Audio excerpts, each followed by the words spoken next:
the yoga that happens on the mat, how we are on our mats, is often how we are off our mats. Mm-hmm. So I see it as this great opportunity for this self-reflection, to see if, are there places where I can get in better alignment with my beliefs, with my yearnings, walk my walk, talk my talk kind of thing. Mm-hmm.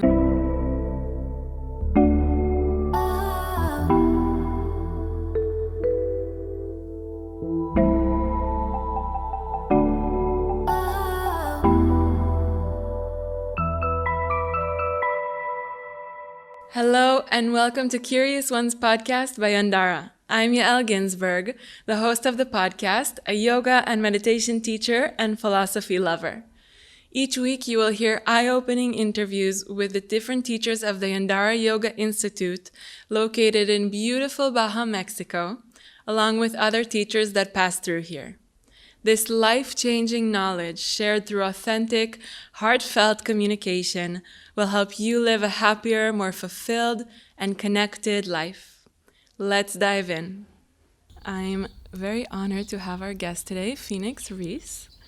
Pheonix is leading a retreat here in the last few days, and I thought it could be so interesting to speak with her. She has been working in the child and family mental health field for over 40 years. Her main focus is teaching how to use different tools of self-regulation through yoga and coaching. Her message is simple: yoga is suitable for everyone, no matter their background or physicality, and that everyone has the same needs in order to thrive. Welcome, Pheonix. I'm so honored to have you here. Well, thank you. It's delightful to be here. Great. I would love to start with exactly that, that you believe that everybody has the same needs in order to thrive. Can you elaborate on that, please? Certainly. Well, we all want to be seen and heard and loved. Those are pretty simple on paper, but not always. Sometimes it's hard to receive that or to be in an environment and to feel that to witness your own experience and your own beauty. Our culture does a lot to cover up, the inner Buddha that we all have, our divine selves, with early childhood messages and just the mother culture. We're not enough. You have to perform to be good, so. But those are basic needs that all human beings have. I want to be seen. I want to be heard. I want to be loved. I mean, I guess there are things like I need to have nourishment and, the physical needs that we have to be fed and to walk and breathe and clean air and clean water. But in terms of the human connection, I think those are pretty basic. Mm-hmm. There is the survival needs that we have, right? Mm-hmm. Housing, food, right. Shelter. I mean, that's housing, but water. But after that comes the need to have a connection with humans. Absolutely. Mm-hmm. And, I believe the way that I practice, the way I teach, is I want everyone to know that they are seen and heard and loved when they're in my space. Mm-hmm. And I guess that's not only when you're on the mat with me, but when we're off the mat, just sharing this space. Yeah. So how do you cultivate that as a teacher, as a space holder? Well, I feel really strongly about teaching and being very authentic. I mean, I bring my whole who I am. I don't, we all have ego, and that's good. It's a necessary evil. But when we're, the way that I work, I try to leave, it's not about me, it's about creating a welcoming space. And inclusion is super important for me in the yoga world, in other worlds too. I meet you right where you are. Mm-hmm. That's where we start, right where you are. Yeah. Trying to create a safe container for people so that they allow themselves to feel maybe a little vulnerable, and it's going to be okay. I think that's a beautiful point that you brought up, because there is such a stigma about yoga and who yoga is right for. And I feel that there's so many people who are intimidated of going to yoga classes because of this image of, a perfect girl wearing Absolutely. aloe yoga and looking perfect and doing all the poses and and then it keeps a lot of people away from going to yoga class. Absolutely. So, it's the images we see of yogis, and either exactly what you spoke of, like these, thin, young, spry women usually, or right. stud dudes, like ripped. Yeah. So that's one of the things for the average human, especially once you're over the age of, whatever that is. Yeah. That's like, well, I'm way past that. Yeah. But the other thing is, I think people think that, I think there's a lot of attachment about what yoga, like you have to chant, you have to believe in goddesses, you have to, there's all this other stuff. It's a religious practice. Mm-hmm. And while there's a continuum of what yoga can be for people, my basic thing is, and I say this to kids when I teach yoga with kids, and they're especially middle schoolers, because they're skeptical about just about everything. Yeah. if it's coming from an adult, they're like, I can't do that, and I'm like, hey man, if you can sit and breathe or lie down and breathe, you can do yoga. Yep. Everybody can do that. Or if you can sit on your mat and cry, this is what I say to some other people, like, that's yoga. Mm-hmm. So how do you define yoga? Well, that sort of depends on my mood, maybe a little bit. Yeah. I think what I would say, it's a way to tap in. It's a method. It's, linking movement with breath. It's a practice of self-inquiry, an opportunity to quiet and look inward. And my teaching methodology, or what have you, or philosophy, is that the yoga that happens on the mat, how we are on our mats, is often how we are off our mats. Mm-hmm. So it's almost like it's a metaphor, analogy, something like that, right? Mm-hmm. Like, how do you deal if balance is really hard for you? What do you do on your mat? What's the language, like, oh, I'm not good at this, or boy, the teacher's stupid, or, like, why did I come to class today? Or you're doing some more difficult, what we would say difficult poses. Mm-hmm.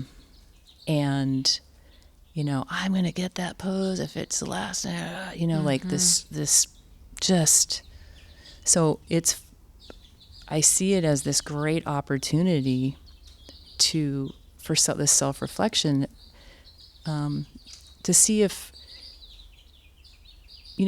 are there places where I can get in better alignment with my beliefs, with my yearnings, walk my walk, talk my talk kind of thing. Mm-hmm. Very true. There's so many, I say this all the time, that there's so many lessons that we learn on the mat that are so relevant to our life off the mat. Mm-hmm. I see it also about comparison, because if we're in a class with people who might be more advanced than us by, I don't know whose terms, but, you know, they can maybe lift their leg a little bit higher. And am I able at that moment to focus on my own path and know that I'm at where I need to be now and that it's okay where I am, you know, not bringing myself down, like you said, starting this internal talk of not being okay with where you are. That's a big one. Yeah. To honor where I am right here, right now. And to, you know, and I see this a lot when I work with, not so much with youngers, because younger kids tend to be more playful, like the littles, you know, and they look at each other, but they're not really, it's not in a judgy way or like, I don't know, it's just developmentally appropriate. I don't know. Yeah.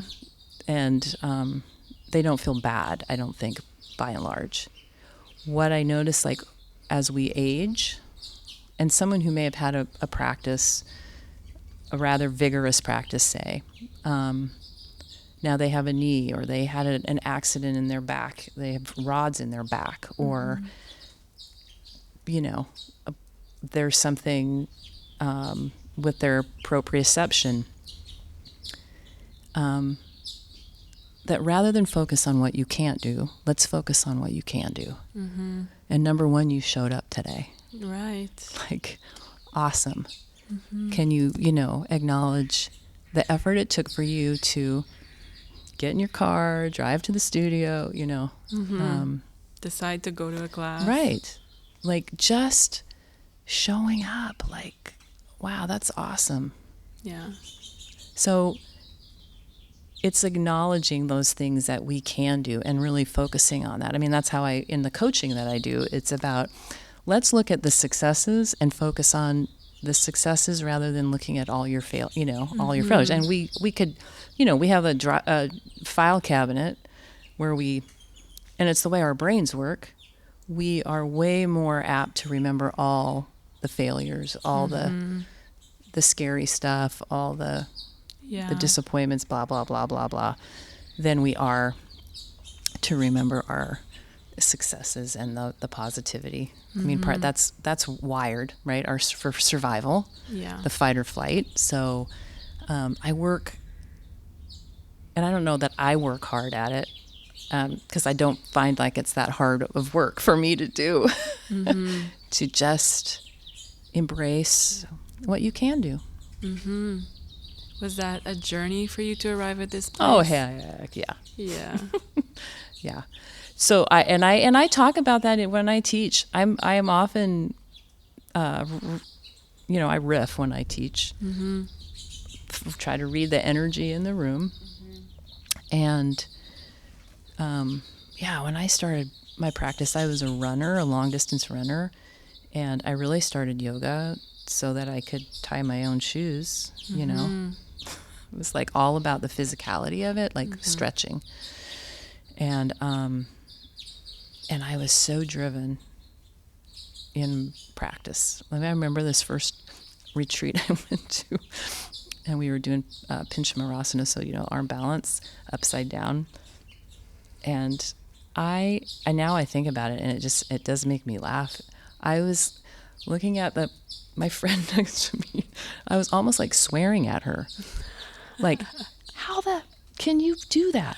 I can't do that. I was just like, and I was just like, just over efforting, right? Like, oh my God.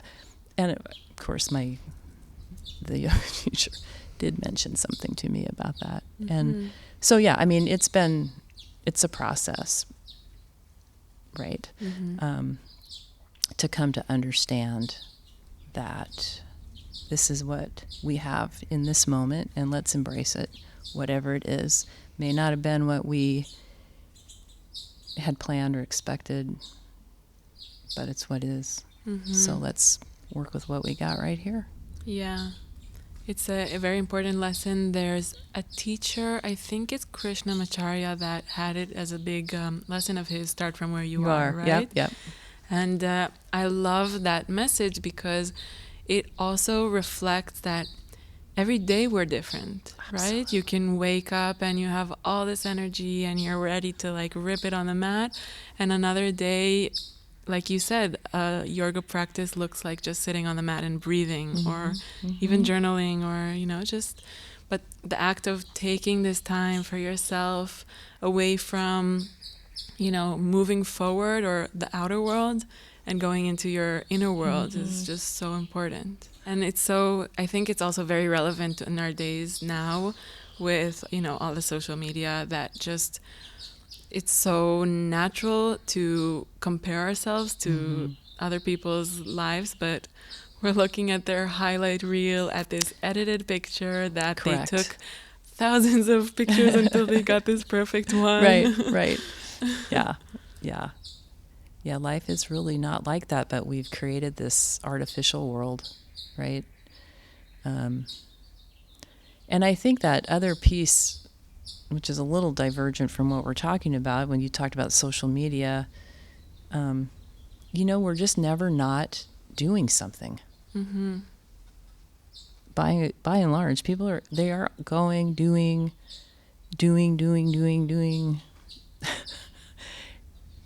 connected to something other than themselves. And so I think yoga is just another opportunity to be still and to just be and to find the beauty and value of our being. Yeah. Somebody said, I can't remember, he was a family therapist. He said something like, and he was a Southern guy. He said, "We're not human doings, we're human beings." And Yes. that has always stuck with me. Yes, we are. Yeah, it's so true. I also read something by Thich Nhat Hanh. I don't know how to pronounce That's his right. name, That's but good. about the fact that our quality of doing is determined by the quality of being. And if we don't take the time to work on ourselves, then anything we do comes from, I guess, a different place. How do you pass that on to your students in the yoga classes and also as a coach? Well, I think it's just woven into the whole fabric. I come back to that probably in one way or another in every class that I teach.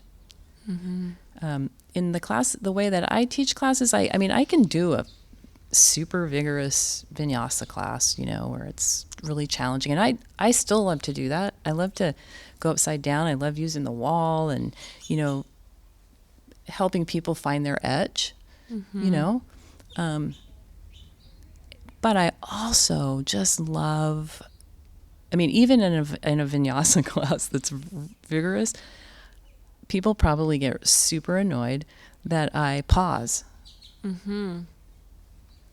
Okay, we did side one. Pause. Can you sense into what your right hip feels? What's the sensation in the right side of your body? Close your eyes. We're not in a hurry here. So it's slow down and be present. Yeah, I think... be here now, which is so cliche, but it is so right. True. Simple, but so to the point. Yeah. Definitely. And it's also an interesting point that you bring up about the awareness, that the feeling our body. Yoga is really a practice of awareness of how does my body feel. Feeling it in our body and feeling our bodies. This is the other thing. So many people are really disconnected from their body. We walk around up here.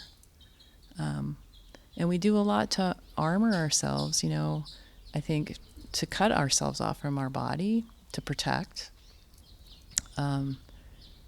There's so much shame, and, you can just go on and on about issues with body.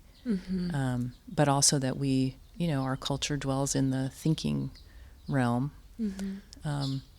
And interestingly, with kids, one of the big focuses of the yoga, we hear self-regulation all the time, right? That kids are having this hard time with self-regulation. And like, and adults, we talk about, okay, well, I'm going to teach kids about their feelings, which is great. We want to have, a feeling vocabulary. But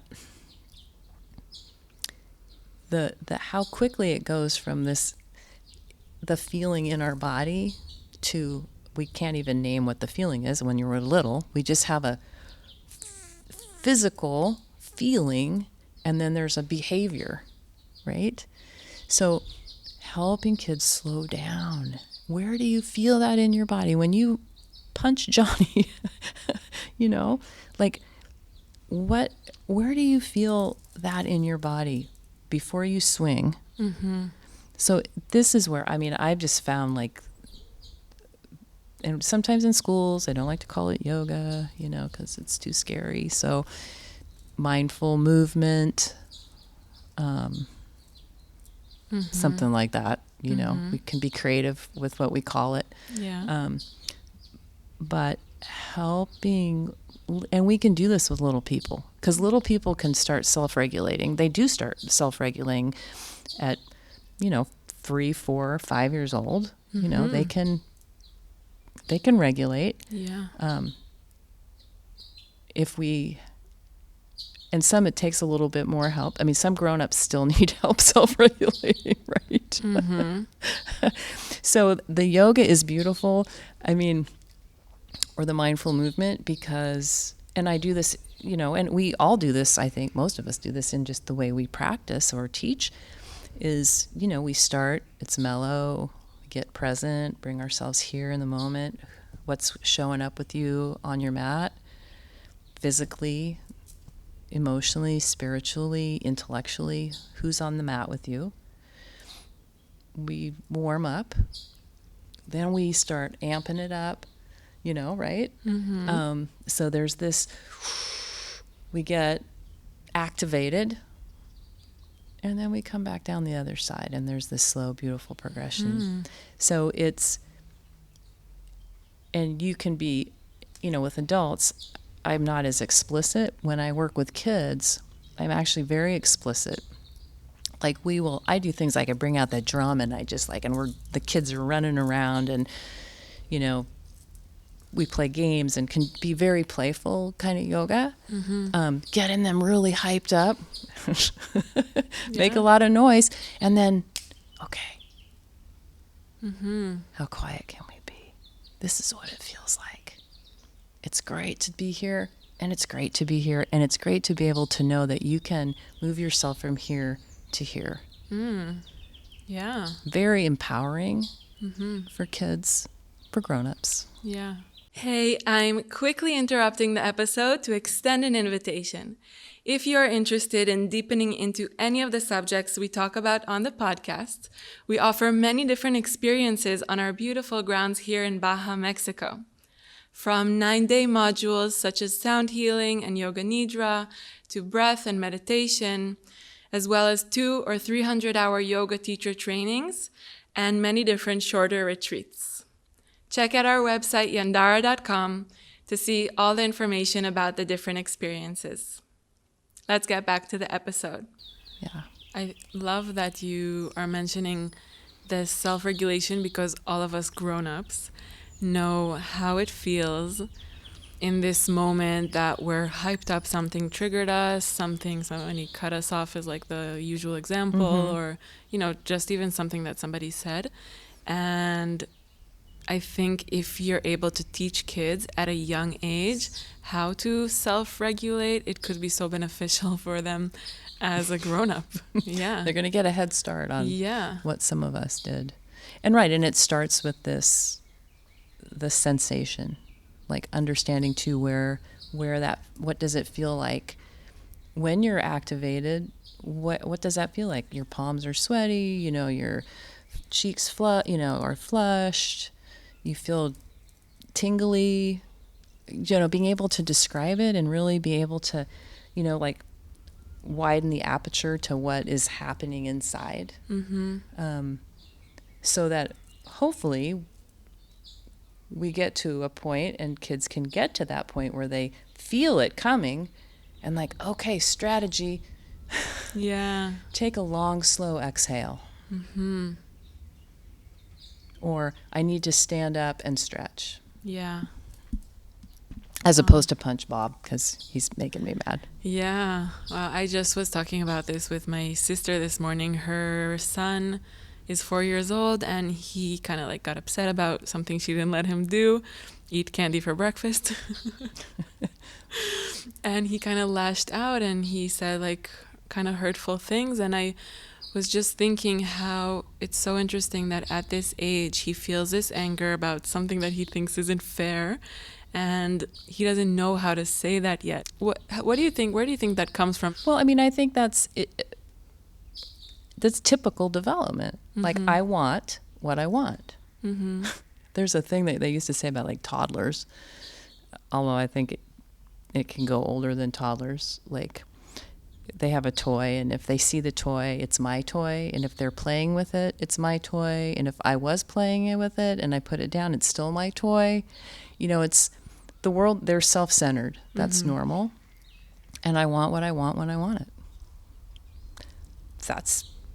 So as parents and adults in kids' world, you know, we acknowledge that, yeah, it's really frustrating when you don't get what you want. Like, we have to acknowledge, and we have to help them learn the vocabulary for their, acting out, if you will.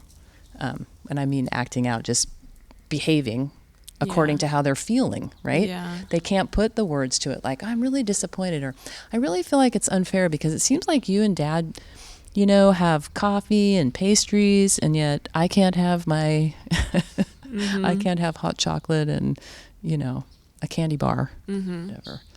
So there's a lot of communication that has to happen, and modeling. And also helping children understand, I mean,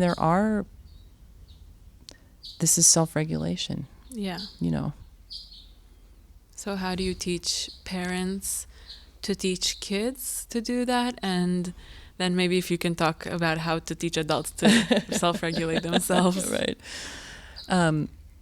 Well, I really believe that by and large, you know, if parenting were as easy as here's what you do, here's ABC, the world would be a perfect place. But it's way more complicated. You know, there's, I don't know how many parenting books out there, right? So I sort of go back. It's as with parenting, and I do a lot of coaching, parent coaching. It's really, let's look at you, parent, as a human being. Are your needs being met? You know, how do you deal with disappointment? What are your strengths? What works? Where in your life are things maybe not being, where you're not in alignment? And so we start with the grown-up. And then it's just these, in terms of the parenting stuff, most of the time, parents, once they get quiet and start honoring where they are and what's lacking for them, the focus really gets off about, I don't need to make my kid do that. I just need to figure out a different way that feels better to approach the situation. So that it's more integrity. There's more, it's more congruent with the values that I have, what kind of family environment I want or home life I want to have. Does that make sense? Yeah, I think it's a really, really accurate point that children learn from what we do, usually, not from what we say. I mean, I'm not a parent yet, so I'm saying from my experience with my nephews and also from myself growing up as a person, I learned a lot of the behavior from my parents of what they did as opposed to what they would say. Right. Right. And for sure, we have children that sometimes are born to us that are, have challenges, that are, not neurotypical developed children, have mental health needs. And so it's not like I don't like to say like parents are the problem or like causal, because there's a lot more factors in it than just a parent's behavior. But the environment we create to whatever it was that that came from us is super important, and we do have control over the environment that we provide for that kiddo. Right. And also how we paint different situations. If we focus on achievement and being the best, then the kid will think that that's the most important thing. Or if we focus, there's this interesting book by Carol S. Dweck, Mindset, and she speaks there about having a fixed mindset, that you think that how you are is how you were born, with the skills that you have is how you are, and as opposed to having the mindset of being able to learn any skill that you want. So if you're not good at something, if you fail a test, or if you are challenged by, math class, or as an adult, anything in your occupation or something like that, and knowing that you can teach yourself how to get better at it, and you can always grow from where you are now, makes such a difference. And she has a section there about kids specifically, that kids are very affected by the emphasis that the parents put on different things, and on performance based, exactly. Right? Yeah. So growth mindset, and I mean, like, bring that back to the yoga mat and adults. Like, if you think like, well, I can't do that. It's my husband. I love my husband so much. Tom Ries. He's a beautiful human, and he really does not like yoga. Really? He loves me dearly and supports everything that I do. He wants to like yoga, but he doesn't really. He's like, I hate stretching. I mean, he's really fit and stuff. I offered a class that was yoga for people who don't do yoga. Interesting. And I had people show up, and the way I started the class was, okay, let's just talk before we get moving, and what are your beliefs about yoga? What are the limiting beliefs that you have? So it's all those kind of things that we named before, and then, of course, so what do you think your limitations are? Well, I can't do this, and I can't. It's just so trippy to like hear people just so easily. People can rattle off all the things they're not good at. It's such a shame, you know.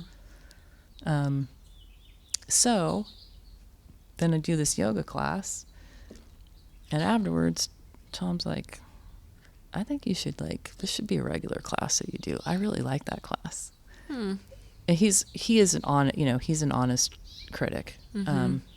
Important. Yeah, for sure, for sure. So that's I think an example of I could actually maybe get into this with the right environment. I can grow. Not that he's ever going to grow in love yoga. I mean, heck, we've been together for 30 years. I don't think he's going to, love it. But he knows also that it's really potentially good for him. Right? So that when in that instance, he had some successes in the class. Like, it didn't hurt his wrist. It didn't hurt his knee. because we could do all these ways to modify and still get the benefit. So there's potential to grow even when you're, 70 years old. Yeah. So, right? Something very important about what you just said is about focusing on the successes. And I think that makes such a difference because we, like you said, we know immediately to say all the things that we're not good at. Mm-hmm. But it's so hard for us to come up with the things that we are good at. Mm-hmm. Mm-hmm. And so, I mean, in terms of like that growth mindset versus a closed mindset, you're super lucky if you're born and you're really good at one thing, right? Yeah. Yeah. So we start where we are. That's kind of back to that, right? Yeah. And it's a practice. It's all this is all a practice. Mm-hmm. And if you can embrace that, I mean, and that's, I think, the beauty of what I have over the years taken away from yoga, and what I hold dearly to, is that it's a practice. It's one day at a time. And you just get up every day and we get another chance. Yeah. And try to show up with an open heart and with grace, compassion for ourselves. The neurobiology says that if, compassion really has to start here before, I have to be compassionate with myself before I actually can be authentically compassionate with another human being. Definitely. And you mentioned something very beautiful about these classes that you're doing for people who don't do yoga, Yeah. and how just reframing it was allowing them to have a good experience from the class. Yeah. And I also love your message that yoga is for everybody, because it is for everybody. Mm-hmm. I think sometimes there are people who have gone to yoga classes and haven't had great experiences. Mm-hmm. I think because they haven't felt seen as an individual human being with a bad back and a bad knee and a sore elbow, and there's this.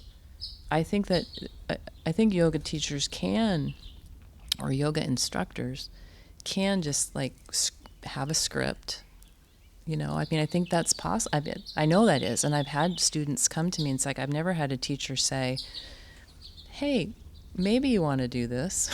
Invitation. Mm-hmm. And if you don't, that's okay. This is working it the same way, working the same muscles or the same. Mm-hmm. It's the same. You're going to have this similar sensation. Yeah. Listen to your body. Mm-hmm. It's not a competition. Yeah. That's another metaphor for life, because there's not just one way that you can do something, right? Right. Many paths up the mountain. Yeah. Right. Mm-hmm. Yeah. So sometimes, if people, if people have had, which they do have some experiences that maybe haven't been good, it's sort of like anything. Like, you have good teachers, and in school, we have teachers we like and teachers that don't work for us. And we have, doctors we've gone to that didn't really feel very good, and doctors that we like. In all walks of life. Yeah. So sometimes it also, you might have to try somebody different. Right. Right? So and it doesn't make one person bad and the other good. Right. It's just they're different, it's goodness of fit. Mm-hmm. What I need is this kind of presence in a yoga teacher as opposed to this kind. Yeah. Just clicks better. It's the same about friendships. If not, you don't vibe with everybody, you don't connect with everybody. So it's always great to find a different teacher or a different style, right? Yeah. Yeah. When I started, I was saying that I started yoga because I was a runner, and for years, my teacher that I went to for years one teacher for years. Wow. Was Iyengar based. Totally appreciated, the nuance of Iyengar, right? The alignment and I remember then going to a class. I felt like I was cheating on my yoga teacher. I went to a different studio, and I went to this class, and they said, "So just go ahead and do a handstand." And I was like, "We can just go do a handstand?" Like, there wasn't like the 20-minute prep to do like a pose, because Iyengar, right, is very. And I remembering like mind blown. There's a whole other world out there. Yeah. Anyway. So, exploring, playing, being playful. I am probably, some might say I'm irreverent in a yoga class. I really like a playfulness. I encourage people, like when we're doing some, especially like a balance pose, like, okay, the one cue is everyone turn the corners of your mouth up, and people like, right, Yeah. First of all, start with a smile. Yeah. I love that so much. Yeah. So we tend to take things so seriously. Also, I had this conversation with my student because we were doing something. It's a student that I was practicing with for a long time. And then I said, like, yeah, but you don't have to take it so seriously. Like, it's just yoga. And she said, what? That's your job? What do you mean just yoga? Like, you... And I was like, saying that even though it is my life path, it's the philosophy that I believe in, and it's pure and beautiful, and I have a lot of respect and admiration for it. I still believe that taking it too seriously and being too strict, it just kind of loses the point. Right? We're not supposed to be suffering in it. We're not supposed to be hurting ourselves to do it in a certain way that we think it should be, or, like we saw somebody else do it. Right. If you don't do it with like a lightheartedness and a joy, then what's the point? Right. Absolutely. Yeah, if it's not joyful, what's the point? So let's go over to our closing curiosity questions. Okay. The questions that I close each episode with. Okay. I'm curious. The first one is, what is something you've changed your mind about? That being vulnerable is the path to freedom. You've changed your mind about that? To believe that. To believe that, yeah. Yeah. It's work. But it when we can make ourselves vulnerable, it just opens up so much. Yeah. Soften the edges, let people see your soft white underbelly, and trust. Trust. One of my favorite words. Is it? Trust. Yes, yeah. Definitely. Yeah. I try to live my life by it. Yeah. Next question. What is something you didn't think you could do and you did? Well, 10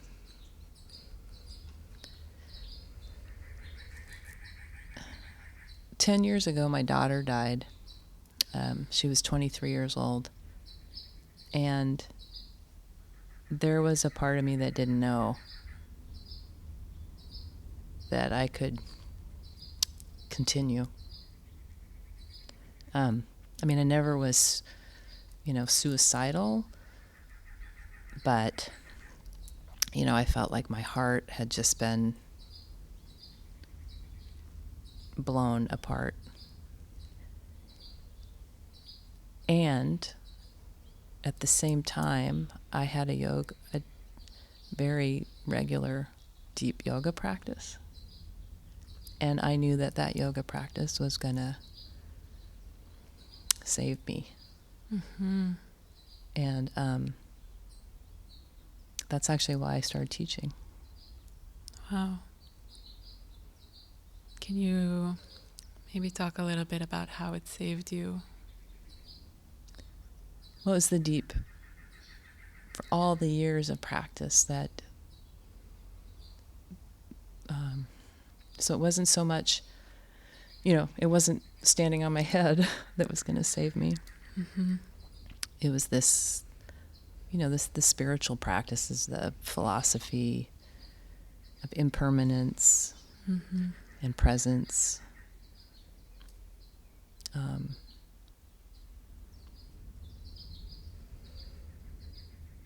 Yeah. I think that being able to, I had these amazing tools to self-regulate. Mm-hmm. I wasn't afraid to have feelings, deep feelings. I had learned to go in and really feel and allow myself to be wherever I was, whatever showed up. It was miserably unpleasant, but also beautiful. And had cultivated this witness consciousness. So there were times early on, like immediately after she died, where I was almost like I was watching myself have the experience, and not in a, like it wasn't dissociative. It was just had this cultivation of this, witness consciousness. I don't know, being able to be witness, opening the aperture and seeing the whole of it. Mm-hmm. And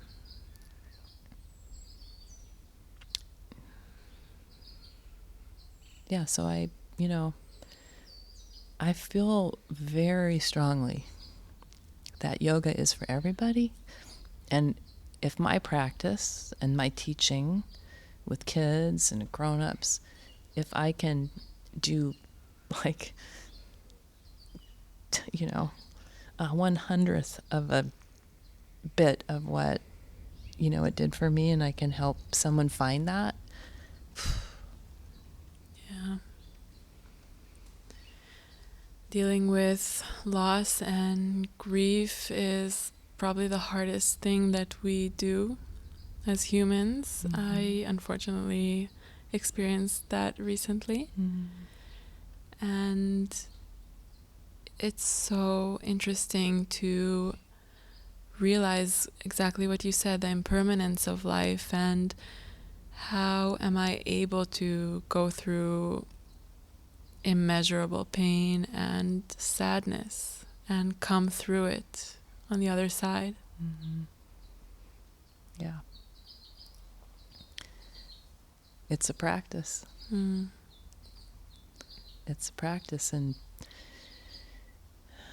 here we are in this beautiful, beautiful, beautiful place, and the teaching. I still feel like that the layers are peeled away and stuff comes up that you think, well, I put that one to rest, and like, oh, but here she comes. And in fact, this week at this retreat, I had this like profound, an aha, that I knew that I had started teaching yoga after Murph died, my daughter, because I wanted to share those, like the tools and thinking about with kids, like, wow, they learn how to self-regulate and how to go in and how to be okay with how they feel, and be able to sit with all of it. Great, if they can learn that at 10 or 15, don't have to wait till you're, 50, whatever. But this week, I realized that the way that I practice, how inclusive I am, and how making it for everybody is really in service to my daughter. And like, she's on the mat in the yoga room with me all the time. 'Cause my daughter, was atypical neurologically developed, and I was advocating for inclusion, and you can do anything that you want to do and show up. And so it's still, the yoga's still doing its magic, right? Like, and that was such a joyful uncovering on my mat. Yeah. Yeah. Beautiful. Thank you for sharing that. Yeah, thanks for listening. I think the next question is somehow comes very appropriately after the other one. Mm-hmm. What gives you hope? Beautiful humans like you. There's a lot of good energy in the world. And I think I'm so excited. I think that there's like a reawakening happening. I think people are hungry for connection with the tribe, with the Sangha, for meaning. I'm inspired and have hope because my grandkids are really concerned about the environment and are really conscientious about things, and working for diversity and inclusion and equality, and I come here and I see all these young people, doing a teacher training, and just people are beaming. Yeah. And there's this love vibe going on, and that gives me hope. Yeah. It's and it's, again, it's sort of like one of the things we said earlier. It's like, what do we pay attention to? We turn our attention to the beauty, you don't disregard. You have to see the suffering. But there's so much beauty and so many gifts. So we cultivate that ability, or that, we cultivate our attention. What we pay attention to grows. Yeah. So I choose hope. I love that. I choose that too. And what are you curious about right now? I'm curious right now about some work that's actually come up here around doing some groups, yoga groups, as opposed to time limited sort of groups, healing grief through yoga. So I'm curious about how that's gonna work out. Yeah, shape up. Yeah. And I'm curious about the next time we come back to Yandara, because I'm super excited. We've already got some dates, so that's exciting. Yeah, Amazing. Yeah. Would you like to share them? Well, it's going to be April. I think this is not 2023, so you can really get yourself prepared, right? Yeah. April 23rd to 29th, 2023. Amazing. Living in alignment. So, the goal. That's it. Yep. So how can people stay connected with you? Well, my website is pheonixries.com. You can find me on Instagram at Pheonix Ries. And R-E-I-S? R-I-E-S. Oh, sorry. That's all right. R-I-E-S. R-I-E-S. Right. You had it right. People always want to say Rise, and you can say that, but it's Ries. Those are the two ways. And I can take email, through my website, and I have a phone there. So, yeah. Wonderful. Thank you, Pheonix, so much for doing this. I had the best time. Oh, thank you so much. Now, after this time to nurture your mind and your spirit, we invite you to take a moment to consider others. A kind wish might come to mind. Know that what we learn becomes more valuable when we apply it and share it with others.